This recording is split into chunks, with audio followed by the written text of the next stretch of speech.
The conversations around sex are about don't get pregnant and prevent your STIs. Very rarely do we talk about it's really good for you. Sex is really good for your body. It's good for your mind. It's good for your spirit. It's good for your relationship. It has cardiovascular benefits. It helps you sleep better, right? We rarely talk about that. What's wrong with feeling good? Hey. Kaamna Bhojwani, a sexuality researcher specializing in shame and spirituality. Sexuality is not meant to be limited like that. It's not meant to be dictated. It's meant to be free and evolving and fluid. The opposite of shame is not pride, it's honor. So that's what you're going for. It's very quiet what you need to achieve. It's just honoring. It's the ultimate form of self-love, honoring your sexuality.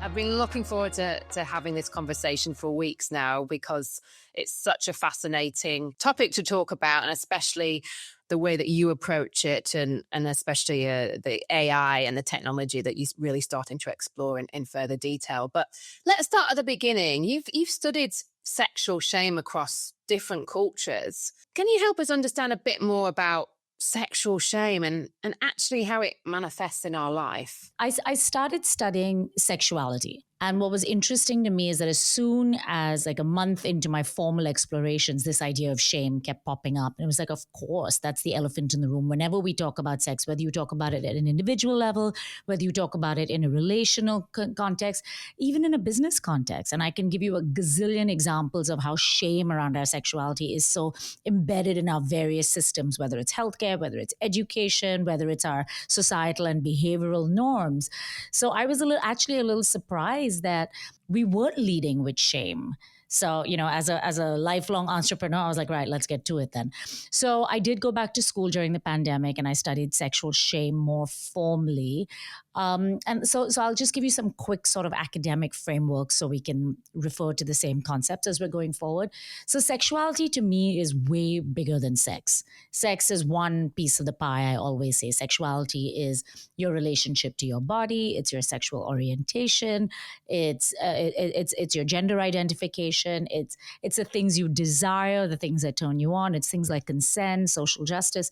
So it's a big piece. So you can see why it touches literally almost every aspect of our lives, maybe even every aspect of our lives. So sexual shame then is negative feelings and beliefs about any of those things. It's very broad. So when you're a woman, and which all of us do, we're all told in some way, shape, or form as a young girl, you're told to close your legs, tone it down, don't wear this, don't wear that. You're either you're over sexual or you're under sexual. In Hindi, there's a very charming phrase called thandi ya randi, which is either frigid or a whore. It's all versions of that Madonna sex complex that we know, that dichotomy.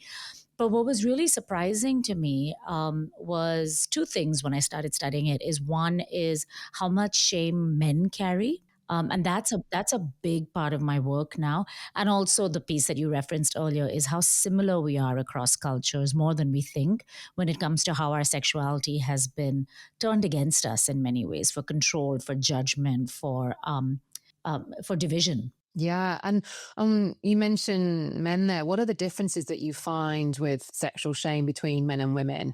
Yeah, it's interesting. So I will say that, and don't get me wrong, I'm as much a feminist as everyone else, but I would say that we've screwed men over in many ways, probably in very similar ways in terms of the restrictive boxes.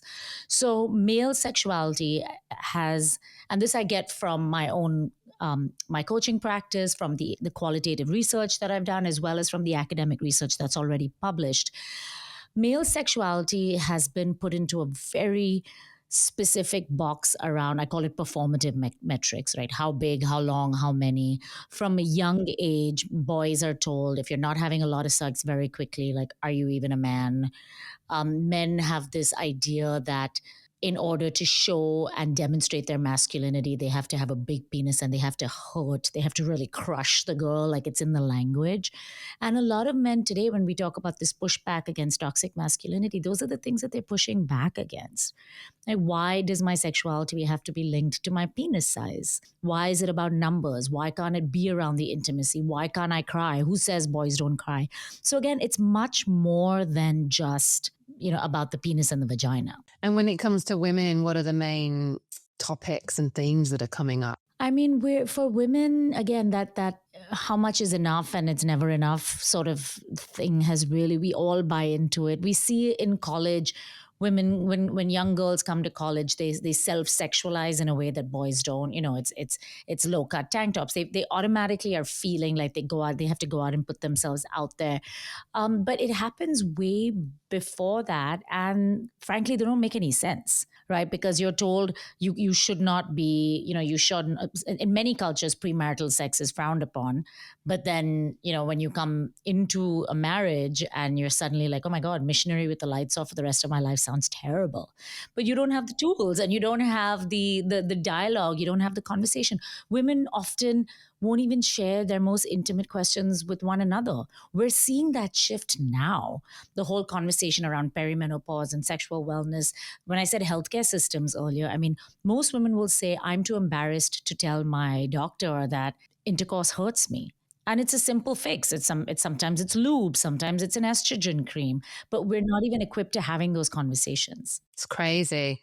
I was just reading today about because the HRT drugs, pharma can't make a huge amount of money from them, so they're not giving them out left, right, and center. And it's not like Viagra, for instance. When they have that secret formula, they can hold it for 2 years because it's a hormone. It's a naturally occurring patch or tablet or whatever else, however you consume it, and that's why it's a whole other conversation. But you're right; it's verbalizing, it's talking about sexuality on whatever vertical, whether that's your health, whether it's your kind of sexual orientation and your approach to sex.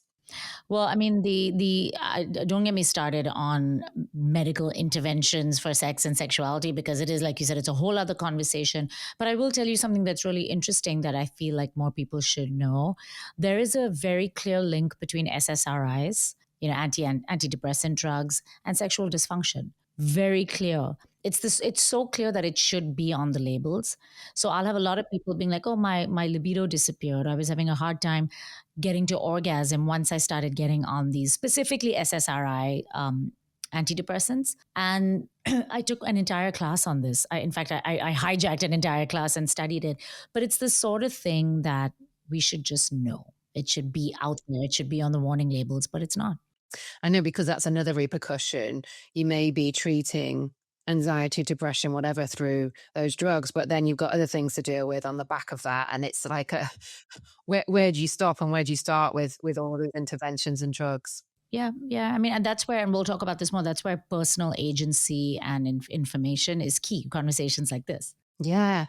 And when we kind of get into nitty gritty of shame, I talked about that earlier in the introduction. We're looking at religion and cultures about, oh, let's just not talk about sex at the dinner table. And, growing up, we never talked about sex. And it was like, oh, here's some tampons and pads when we start your period, and that was about it. And there was a biology class on like reproduction stuff, and that, and I went to a Church of England school, and it was all very like, oh, hush hush. Is that one of the biggest reasons, religion and cultures, or is there anything else that we need to address here? I think the lack of conversation and education is a symptom. I think really this is about control, right? And I this is my life's work, right? I believe that sexual energy is one of our most powerful creative forces, and it scares people, and people seek to control it. I mean, look at the conversations. Can you believe the conversations we're having about reproductive health in the so-called developed nations like America? I mean, it's absurd to me why somebody else would feel the need to exercise control over somebody else's body and choice is just, I don't mean to be political, but it's astounding, right?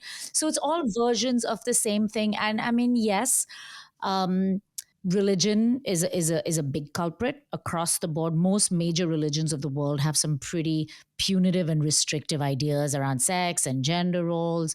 Politics, economics, right? For a long time, if you think about the stigma around premarital sex only falls on women. And that has to do around paternity, and that has to do about economic hoarding and resources. So it's all well and good But at the end of the day, like I always say, I'm like, if you're old enough to vote and you're old enough to drive, you're old enough to figure out, which parts of your sexuality you want to own and which parts you want to discard. I don't care what mom and dad and the pastor told you when you were a teenager. You're a grown up person now. So what are you going to believe? And what are you going to pass down to the next generation? Yeah. And it's all the stuff to do with, don't accidentally get pregnant, number one. Don't catch an STI or STD, whatever you want to call them. Those types of things that have been communicated. Then you've got things like in China, back in the day, the one-child policy. There's just so much going on and so many different layers across cultures, across the health and the repercussions of having sex. I mean, geez, it's almost like it's against the law in the way some people talk about it. Sure. And it's I think it's wholly unsexy to have the government manipulate whether or not you have sex. So on one hand, yeah, we had China with the one child law. On the other hand, we have Japan. The Japanese government has its own dating app, and it's thinking about reducing work weeks to 4 days a week so that people can go home and have sex. This is coming back to economics and power and aging workforces and all of those things. I personally am not a big fan of the government deciding when I do and do not have babies, not have babies, what I do with my babies. That's just I feel like if we're in a mutually symbiotic world, we will all take care of one another. But we're set up in some sort of like territorialism, aren't we? Yeah. Oh, it's nuts. And as you say, it's just about having those open conversations. So most of my friends, we talk quite openly about, sex and health issues, whether it's perimenopause and all of that kind of stuff. But I do have a few friends that are very like, ooh, you talk about sex or a new relationship, like, ooh. And they're not used to talking about it. And, some of my girlfriends have shared they don't have open conversations with their partners about sex. They kind of just do it and, get on with life. For someone, how do you actually recognize that you've got sexual shame? Because some people just go throughout life. It's in their subconscious and they don't actually recognize that they have sexual shame. How do you actually recognize that you've actually carrying it around with you? I'll give you a classic example is a well-endowed man that has had a lot of sex is probably someone who doesn't feel like he carries any sexual shame at all. But the reality is he's probably working on some of that programming and that need to sort of demonstrate by the number of partners that he's had, by leading with sex, perhaps putting more authentic intimacy on the back burner. And so here's a shortcut. We all have it. We've all made to feel that some aspect of us is not enough, and therefore we have to act in a particular way. Somebody once said to me, it was a young man that I was interviewing, and he said, you don't just get to be a man. It's not a card that's handed out. You have to earn it. And this sexual prowess is part of it. And we're generally, even the things we're talking about, we generally as a culture, as all cultures, we tend to skew more sex negative, which means it's all the things that you said. The conversations around sex are about don't get pregnant and prevent your STIs. Very rarely do we talk about it's really good for you. Sex is really good for your body. It's good for your mind. It's good for your spirit. It's good for your relationship. It has cardiovascular benefits. It helps you sleep better, right? We rarely talk about that. Pleasure. What's wrong with feeling good? Hey. So that's a conversation that's happening now in very small, very progressive pockets where even with girls, the agency around sexuality with girls, and I agree with you, the conversation usually is around pregnancy and STI prevention. But now we're talking about what feels good. How do you know what feels good aside from what somebody else has told you should feel good? How do you know in your own body what feels good? How do you know your own boundaries? I'll give you an example. Generally, the assumption is that when we say sex, we're talking about penile vaginal intercourse, right? So if I'm a teenage girl and to me sex is penis and vagina and somebody says, "Hey, can I finger you or can you give me a blowjob?" That's not sex. Or there's a phenomenon where girls are starting off with anal sex because that way they're preserving their virginity.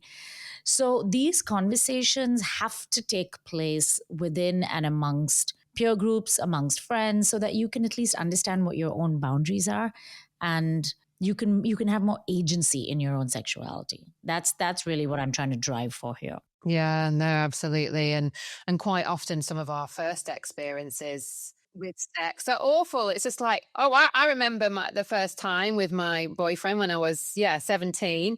And it was just like, I literally was thinking to myself, let's just get it out of the way. You I know? wish more people knew that. Do not pin your hopes on the first one. No, it's just, is it going to hurt? What's it going to feel like? Just like, you've got no idea when you're young and you're getting intimate with your boyfriend and it's wild, isn't it? And you're like, oh, it didn't hurt. Well, if we're talking about success metrics, I would say if you're first, if you're a teenager and your first experience is, um, it's exciting and it's full of intimacy and it's got that anticipation and you feel cared for and you feel like it was your choice. That's your win. That's your win right there. You can work towards the pleasure as you understand your body better and as you can learn to communicate. All that will come. But if you've had a warm and fuzzy experience that you feel like you chose to be in, that's as good as it's going to get. That's my take. And this is not like I'm building this on the fly as we're talking. I think that's a win. Totally. And also it's about being with a partner that you really trust and feel comfortable with.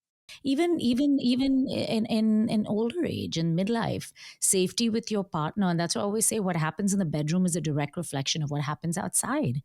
When we're talking about intimate relationships and people come to me with their sexless marriages, which is a huge number of people, it's vastly underreported. I would estimate 50 to 60.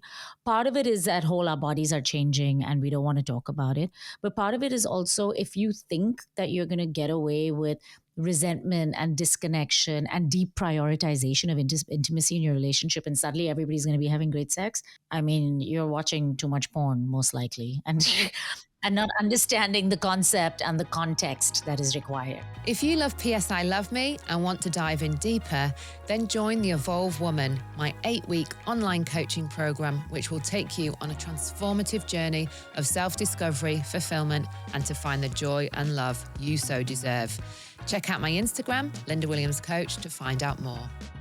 I feel that, especially for a lot of the people I coach, single female entrepreneurs and high achievers that are very busy at work and they're in their, let's say, masculine energy, they're doing mode. And I think to really come into our senses and our sexuality, you do need to be in the present, in the moment, more in your feminine receptive mode to have that mind body connection when quite often we're very head focused on at work, making decisions, leading meetings, and quite often coming to our senses, inverted commas, means just slowing down and understanding our bodies more and allowing for pleasure. Yeah, absolutely. And it's really interesting. You don't need a partner to do all of that. You need that time, that space, that sense of awareness. And it's funny you said, because I was just this morning, I submitted, I'm writing a book. So I submitted a chapter that had been evading me, irritated. And I'm very, like you said, head focused, very cerebral.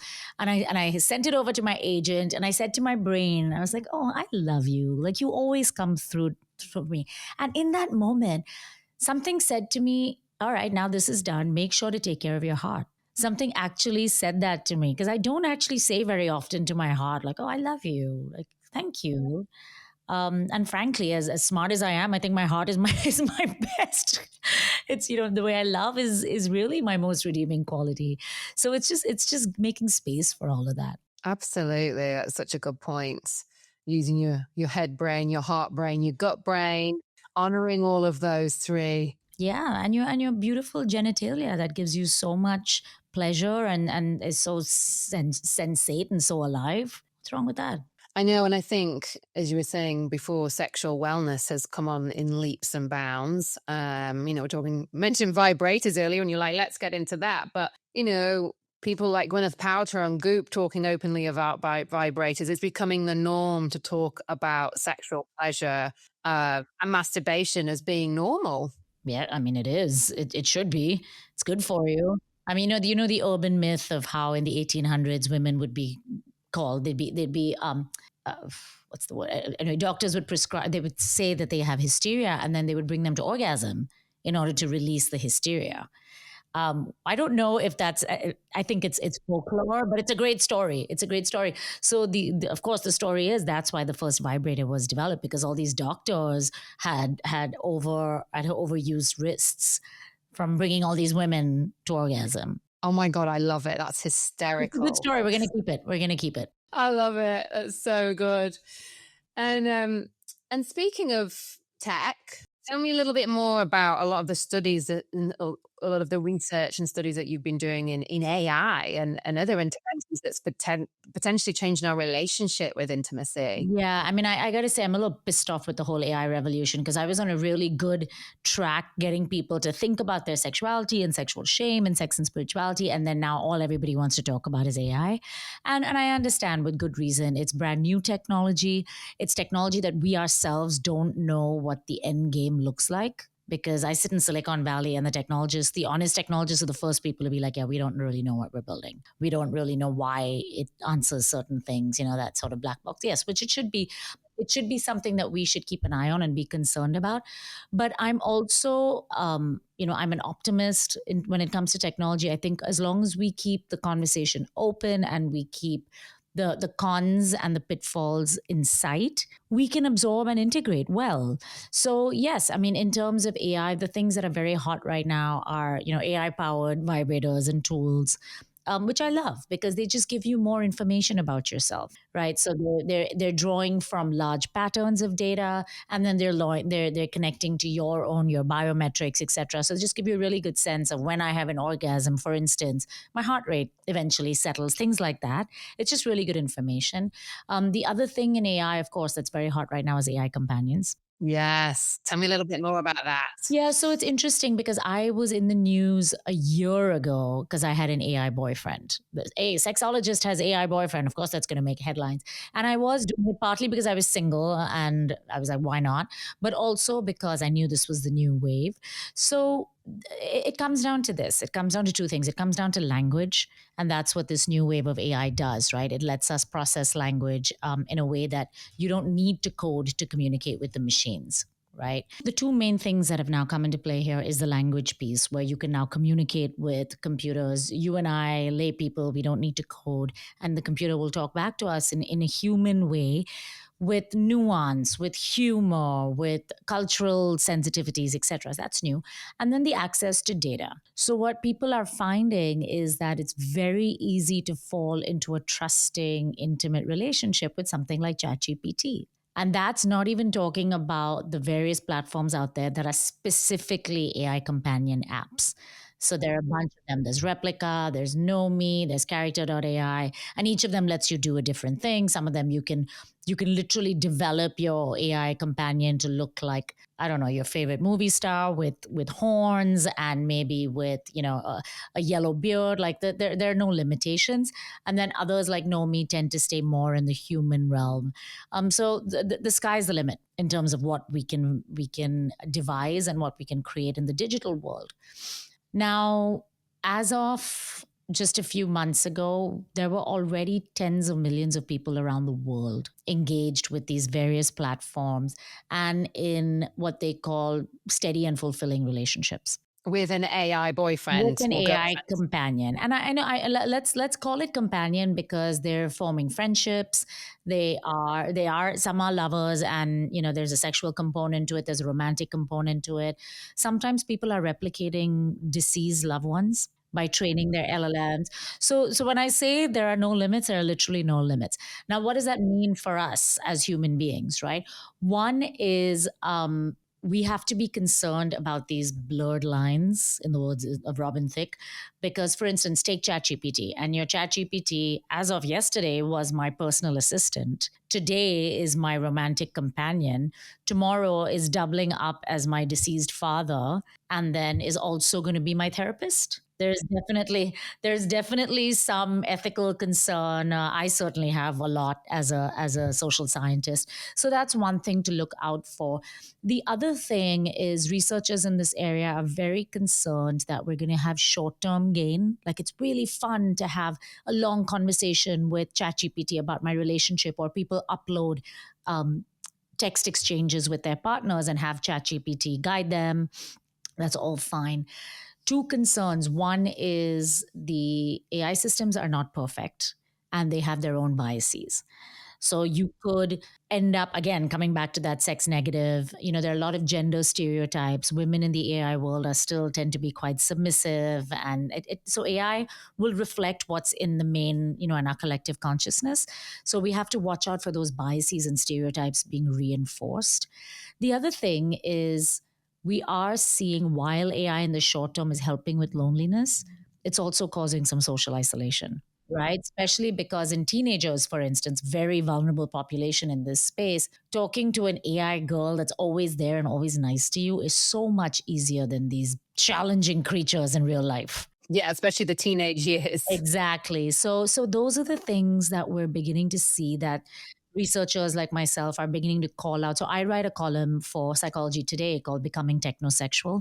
And it's exactly all of this, one step at a time, knowing A, that the technology is here to stay, B, it's going to get better and it's going to get more pervasive.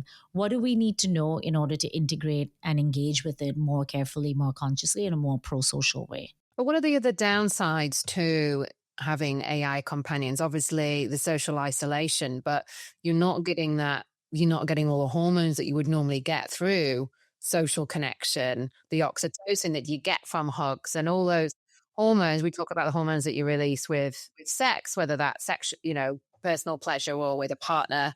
So there's a lot of other ramifications of having a AI companion as well. Look, and I will preface this by saying, in my own head, all of this is in progress. I'm developing these models and these frameworks and my points of view as we speak, because it's also fresh.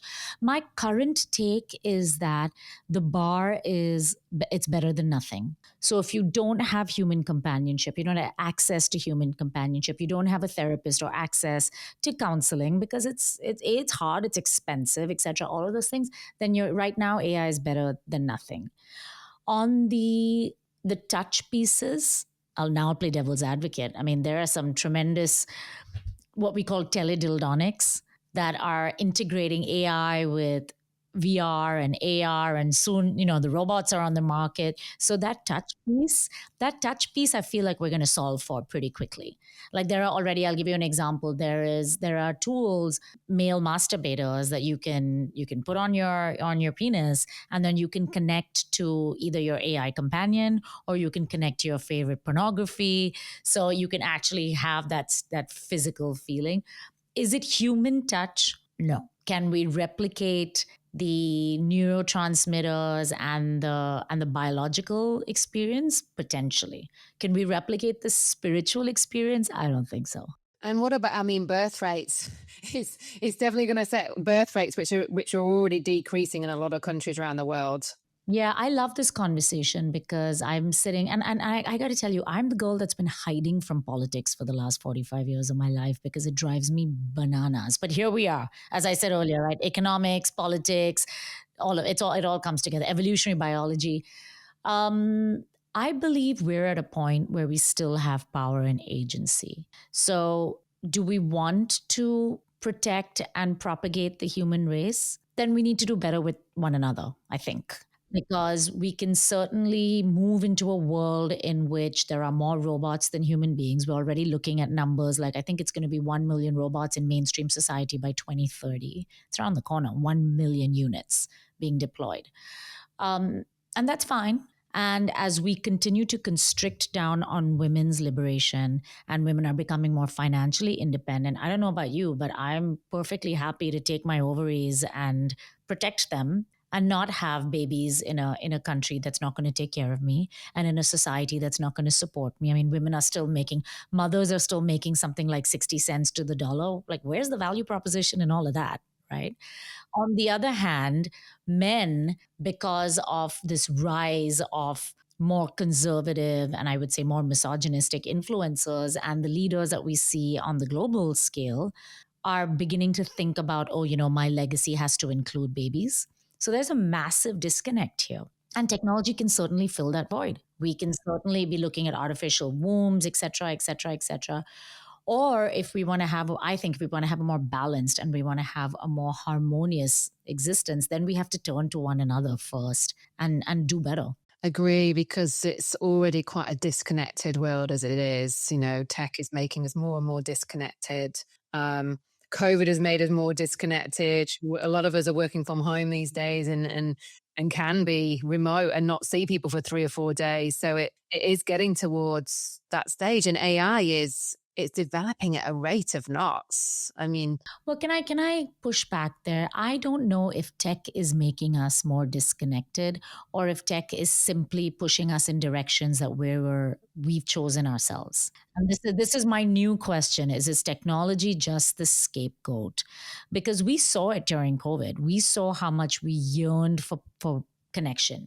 Everybody was, I mean, I was Zooming with people I hadn't talked to in a decade, right? And we had regular Zooms, and technology enabled those connections, right? So I'm beginning to, well, I'm hypothesizing that technology is the tool that will give us whatever we want.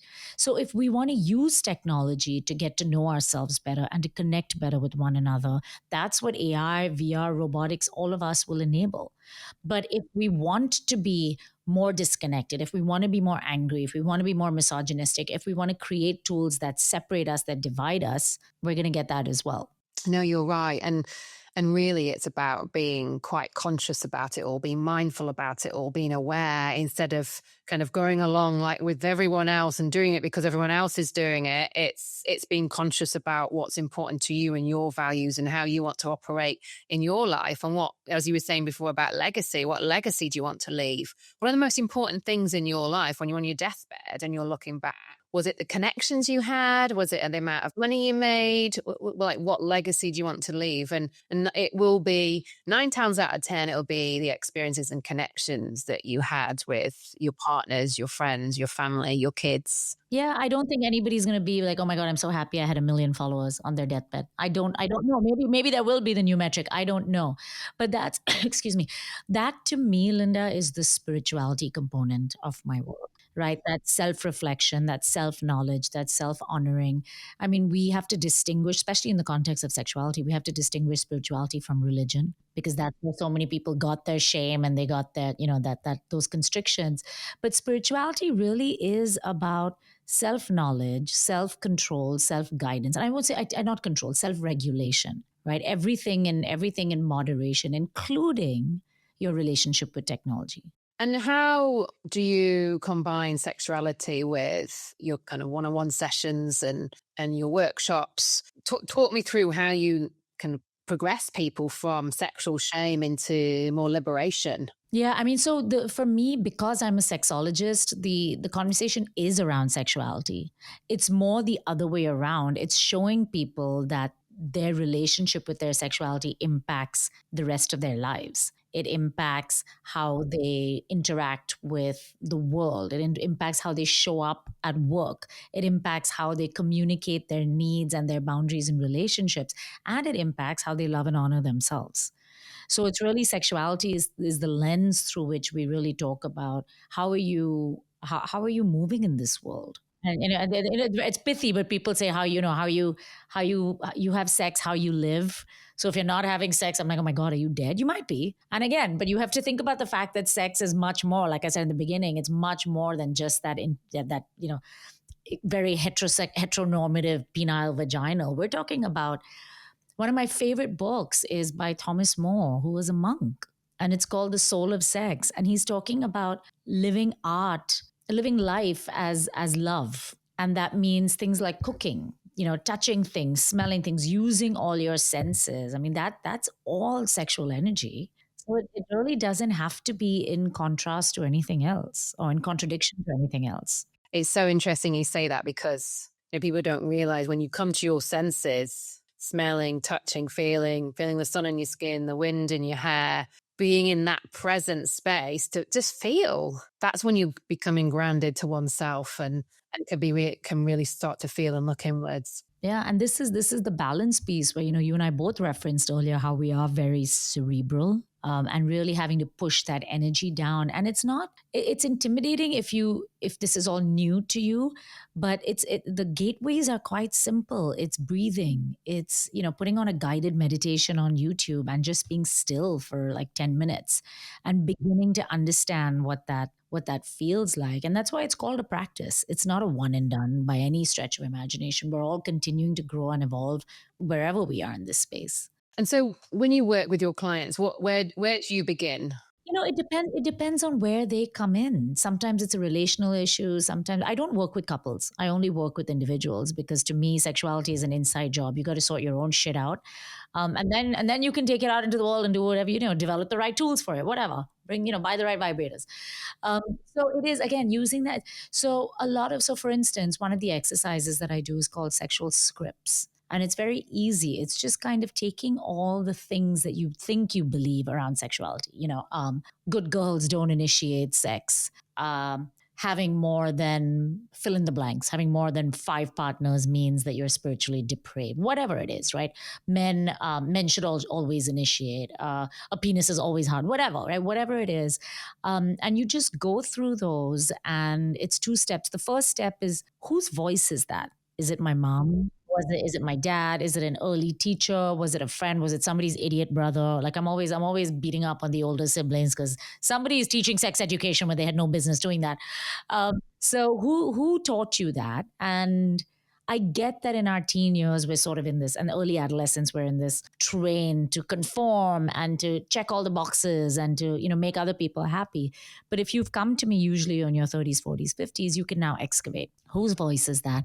What do you want to keep and what do you want to release? And some things, once you decide that you want to release it, they're gone. Some things take a little bit more time. Yeah, and it's really examining where those beliefs came from, those, limiting beliefs, and where did they come from? Who said them? Are they really true? I mean, and for the advanced students, the next step is really forgiveness. Because I'll give you an example, and these are obviously I'm giving you the most, not the most extreme, but the most relatable. Like, for instance, if you're a gay kid and you were taught for ages that being gay is wrong, at some point, part of your healing process has to be forgiving the people. Chances are they were trying to protect you, right? Parents who didn't want you to come out, perhaps because you were in unsafe societies or because it was so deeply unfamiliar to them, etc. Things like that. They just weren't able to get there. So they inflicted harm on you. Can you then in turn forgive them? But that, like I said, that's the advanced course. It's going to be fascinating because obviously we weren't exposed to so much. We both grew up in different religions and cultures and stuff, had the same issues. But looking at the younger generation who aren't as religious, it's very well known now. The younger generations aren't as religious. They have access to much more education and information with social media and all the rest of it. So are you finding, obviously with the age groups, perhaps you can't start analysing that yet, but with the younger generation, what kind of issues do you think will be coming up with them around sexual shame? I don't think that I agree with you. I don't think they're as religious. I think they're questioning in a way that our generations and generations before us didn't. I feel like they're looking for answers. So they tend to double down on the more conservative just because it's more absolute. So for instance, I like to look at the Pornhub report every year because to me that indicates where our minds are. So Japanese anime is always up there. But trad wife was a big one for 2024, right? This idea of a woman that conforms and she's keeping house not because she has to but because she wants to. And this idea, and to me, I don't give a shit whether you want to wear an apron, you don't want an apron, you want to stay home, you want to, none of that matters to me. What is interesting is that my sense is that the retreat, this nostalgia for the olden days is really just about certainty. People knew where their place was, and I think a lot of that is coming from the men. I think women are really stepping into this new financial power dimension and being leaders outside the home. But I think men are struggling to figure out what that means for them. And I don't think we've done a great job of communicating it as societies, as parents, as educators. We're still working through that. That's why there's such a big focus on men now. Everybody's talking about the boys. The Netflix show Adolescence. There are dad blogs all over the world that are becoming more and more popular. So I'm not surprised, but I think that return to traditionalism comes from there. It's just so people know their place. That's fascinating. I had to Google what trad wife meant a few months ago. Like, what does this mean? Traditional wife. Quite a lot of it. There's a lot of influencers out there that are hashtag trad wives. And I was like, wow, what is this? And people like, Meghan Markle with her show, quite trad wife-esque show about, being a homemaker and getting a homemade jams and what are herbs from the garden and whatever you think about that, that's what people at pop culture is. Yeah. I mean, do you, do everybody else and do you, if you know what I mean. That's what it comes down to. If you want to make jam, make jam. But You do you, yeah. yeah, I'm just very, very against the idea that everybody has to be one way. That's that control piece. That is just, sexuality is not meant to be limited like that. It's not meant to be dictated. It's meant to be free and evolving and fluid. Yeah. And having that curiosity as well. That's a big one. Curiosity is important. Play is important. Just and as adults, we have so little time to play. We make so little time to play. But for couples that have been in relationships for a long time, those are the things that will keep that spark going. Things like creativity, things like adventure, play, laughter, sexting. Right, talking about technology, the science actually shows, studies actually show that couples that text and sext more actually have more sex in real life. So instead of blaming technology, use it better in order to connect more. Yeah, absolutely. And it's all about that build up as well, isn't it? When you're really connecting on a deep sexual level with your partner, it's not, hey, it's Tuesday night, it's date night. It's not about that. It's that constant build up during the week or during the day, and doing acts of kindness and love for each other throughout the week. It's all those little things around sexual intimacy that help as well. It's true. And I will tell you, even for the men, your body changes. There's something called andropause in men, which is basically menopause. It's a decline in testosterone. The penis doesn't get as hard as fast. It doesn't stay as hard. All of these things happen. But because most men learn about andropause from me, like they've never heard of it. They're in their 50s and their 60s. No doctor's ever told them. I'm not a doctor. What the fuck are we doing here? So tell us a little bit more about that. So it's essentially like women experience a decline in estrogen during as they age. For men, it's a comparable decline in testosterone, and essentially it manifests in lower libido. It impacts your body in terms of there's more gut heaviness.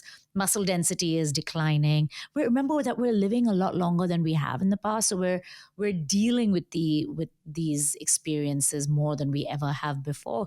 But coming back to that shame piece, if you're a man that doesn't know that the body naturally goes through this decline and you feel like you're the only one there with a flaccid penis, that's heartbreaking. That's the shit. And here's, and this is something I didn't say earlier when we were talking about sexual shame. Men and women, as we know, they internalize shame differently, and it impacts them differently. So women, when they feel shame around their bodies, etc., they tend to have lower self-esteem.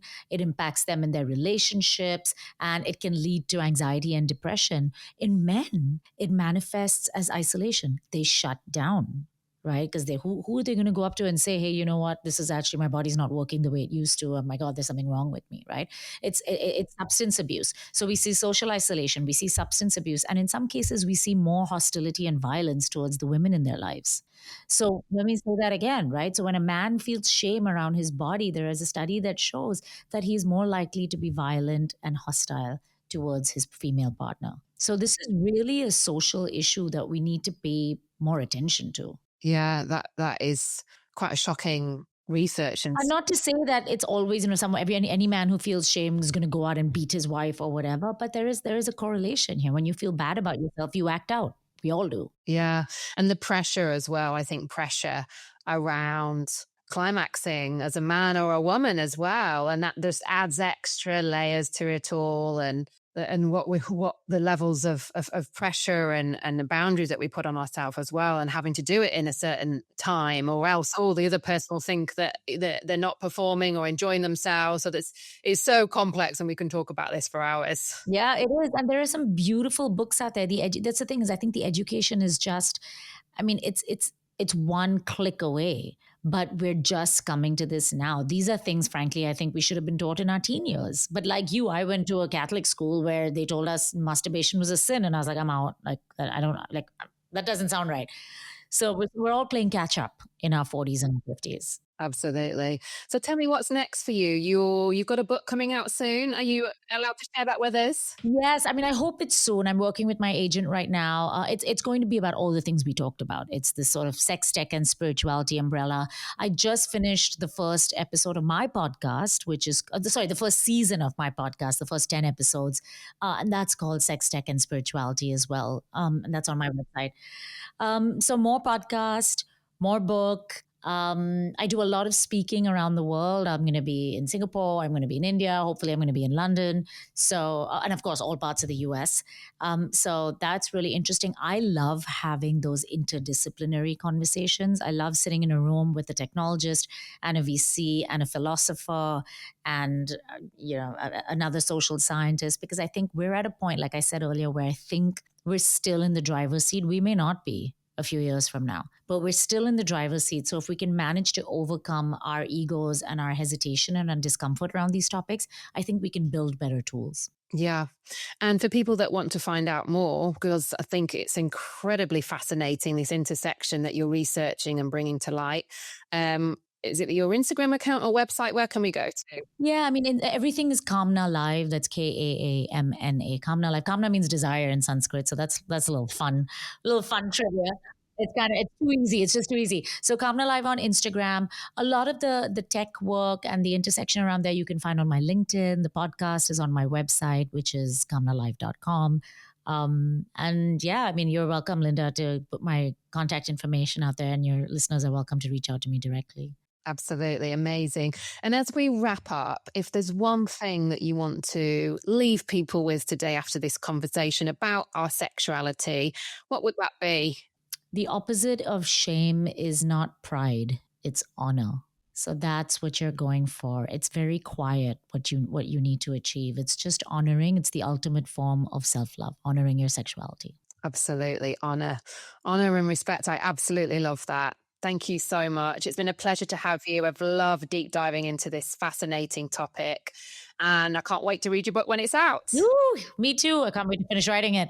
Thanks, Linda. It was wonderful. It was a great conversation. Thanks for having me.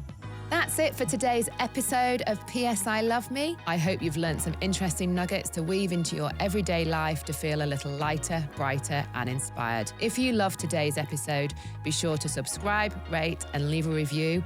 It helps more high-achieving women like yourselves to find us. And don't forget to follow us on Instagram, Linda Williams Coach, for more daily inspiration and updates.